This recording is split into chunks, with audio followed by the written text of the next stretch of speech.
अस्सलामुअलैकुम प्यारे तल्लाब। सबक नंबर 2 के साथ मैं हाज़िर हूँ। सबक नंबर 2 हैं एक शेर और खरगोश। पढ़िए। खौफनाक, जंगल, पेट, शिकार, देर, तकलीफ़। एक जंगल में एक शेर रहता था। उसकी शक्ल बहुत खौफनाक थी। जंगल के दूसरे जानवर उससे बहुत डरते थे। उस जंगल में एक कानून ये था कि हर कोई जानवर शेर को अपना बादशाह मान ले। जानवरों के हर ख़ानदान का एक जानवर शेर की गुफा में खुद ही जाया करे। इस तरह से शेर को हर रोज़ एक एक जानवर खाने को मिलता था। शेर को खुद कोई शिकार करने के लिए नहीं जाना पड़ता था। वो भी जानवरों से राज़ी था। जंगल के जानवर भी आराम से दिन गुजारते थे। उन्हें किसी और जानवर का डर नहीं था। एक दिन की बात है कि खरगोश को शेर के पास जाने की बारी आई। खरगोश परेशान था कि अब क्या करूं। वो किसी तरह अपनी जान बचाने की फ़िक्र में लगा हुआ था। वो अपने सुराख यानी घर से कुछ देर से निकला और रास्ते से भी आहिस्ता आहिस्ता चलता था, यहाँ तक कि शेर को खाने में देर हो गई। वो शिकार के जानवर का इंतज़ार कर रहा था। जो ही उसने खरगोश को आते देखा तो चिल्लाया, ए बेवकूफ़, तू इतनी देर कहाँ था? मैं भूख से मर रहा हूँ। खरगोश ने हाँफते हुए कहा, जंगल के बादशाह, मैं वक्त पर आया, लेकिन एक दूसरे शेर ने मुझे रोका और कहा कि मैं ही इस जंगल का बादशाह हूँ, आओ मैं तुम्हें खाऊंगा। बादशाह, मैं उससे भागा और बड़ी मुश्किल से अपने आप को बचाकर आपके पास आ पहुँचा। शेर को दूसरे शेर का नाम सुनकर बहुत गुस्सा आया। उसने खरगोश से कहा, चलो मुझे दिखाओ वो शेर कहाँ है, मैं पहले उसी को मार डालूँगा। खरगोश ने शेर को एक बड़े और गहरे कुएं के पास लाया और कहा कि जनाब, वो शेर इस घर में रहता है। शेर ने कुएं की तरफ देखा तो उसने पानी में अपना साया देखा। सोचा कि सचमुच वो इसी में है। बादशाह शेर गरजा, उसका साया भी गरजा। शेर को यकीन हो गया कि ये मेरा दुश्मन है। ये कौन है मुझ पर गरजने वाला? ये सोचकर उसने कुएं वाले शेर पर झपट मारी। फिर वहाँ से ऊपर आना उसके बस की बात ना थी। अपनी चालाकी से खरगोश ने अपनी और दूसरे सब जानवरों की जान बचाई। प्यारे तल्लाब, कहानी शेर और खरगोश, इसमें हमें समझाया गया है कि किस तरह से हम अपनी सोच समझ, अपनी दानिशमंदी से हर किसी मुसीबत का डटकर मुकाबला कर सकते हैं। ये कहानी है शेर और खरगोश की। इस तरह शुरू होती है कि शेर जो है, शेर ने पूरे जंगल में दहशत मचा दी होती है और खौफ के मारे हर एक जानवर उसके पास शिकार बनने के लिए जाता है और इस तरह शेर को कोई मेहनत नहीं करना पड़ती है। बारी बारी हर एक जानवर शेर के पास जाता है और शेर आराम से उन जानवरों का हर रोज़ शिकार करता है और पेट भर कर खाना खाता है। एक दिन क्या होता है कि खरगोश की बारी आती है, लेकिन खरगोश बड़ा चालाक होता है। वो यही सोचता है कि मैं किस तरह खुद को बचाऊं। वो अपना जहन लगाता है और उसके जहन में एक ख़्याल आ जाता है कि क्यों ना मैं इस तरह करूं। तो वो सोचता है कि मुझे देर से जाना चाहिए। अब वो देर से जाता है बादशाह के पास, शेर के पास। तो जाहिर सी बात है, शेर को भूख लगी होती है, ऊपर से बादशाह भी होता है। तो वो चिल्लाता है, गरजता है, रोर करता है कि तुम अभी तक क्यों नहीं आए, देर क्यों हो गई, मैं भूख से मर रहा हूँ। लेकिन खरगोश अपनी चालाकी से काम लेता है, अपनी दानिशमंदी से काम लेता है। बोलता है, बादशाह मैं तो आ ही रहा था आपके लिए, लेकिन मुझे रास्ते में किसी ने रोका, बोला कि मैं ही शेर हूँ, वो ही जंगल का बादशाह होने का दावा कर रहा था कि मैं ही बादशाह हूँ, मैं तुम्हें खा जाऊँ। अब जाहिर सी बात है, शेर को ये बात बर्दाश्त नहीं हुई, उसको गुस्सा आया। उसने खरगोश को बताया कि मुझे उस शेर के पास ले चलो जिसने आपको ये कहा है। खरगोश शेर को एक कुएं के पास ले गया। कुएं में पानी था। जब आप पानी की तरफ देखते हैं तो वहाँ से अपना अक्स नज़र आता है, रिफ्लेक्शन नज़र आती है, ठीक है ना। तो जब शेर ने कुएं की तरफ देखा तो उसको अपना अक्स नज़र आया, रिफ्लेक्शन नज़र आई अपनी। वो गरजने लगा। तो जाहिर सी बात है, साया भी गरजने लगा क्योंकि वो वही था। उसको गुस्सा आया कि ये कौन होता है मुझ पे गरजने वाला, मैं तो जंगल का बादशाह हूँ, इसकी इतनी हिम्मत। उसने उस पर वो झपट पड़ा, उस पर छलांग लगाई कुएं में ताकि उसको मार दे। लेकिन हुआ यूं कि वो कुएं में फंस गया। अब क्या करता, अब बाहर निकलने का कोई रास्ता नहीं था। तो इस तरह से उसको सज़ा मिली। और जो खरगोश है, खरगोश को अपनी खरगोश की जो दानाई थी वो रंग लाई, खरगोश की जो दानिशमंदी थी वो रंग लाई।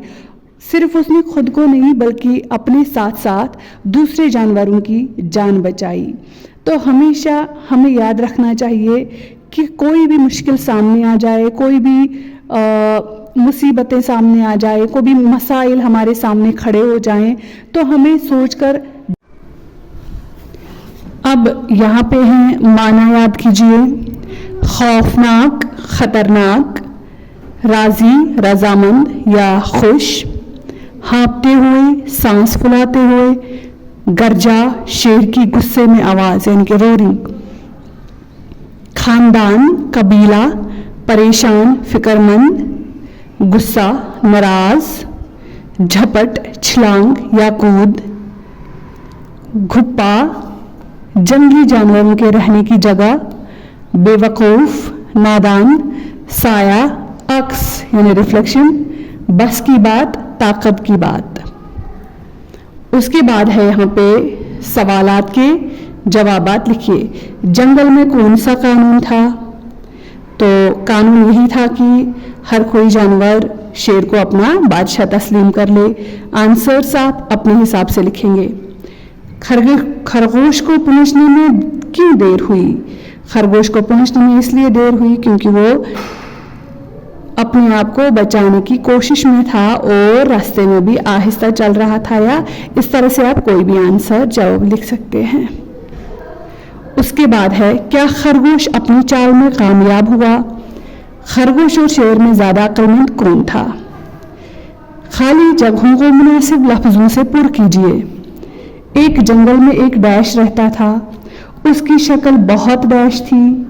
जंगल के दूसरे जानवर उससे बहुत डैश थे। इस जंगल में एक डैश था कि हर कोई शेर को जंगल का डैश मान ले और हर जानवर के खानदान में हर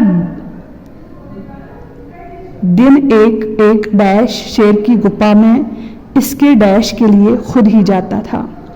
तो यहाँ पे ये इशारा दिए गए हैं, मतलूबा अल्फाज है जिससे ये खाली जगहें आप पूर कर सकते हैं। मंदरजे झैल अल्फाज में से वाहिद और जमा अलग अलग निकालिए। वाहिद एक को जाहिर करता है, जमा एक से ज़्यादा चीज़ों को, ठीक है।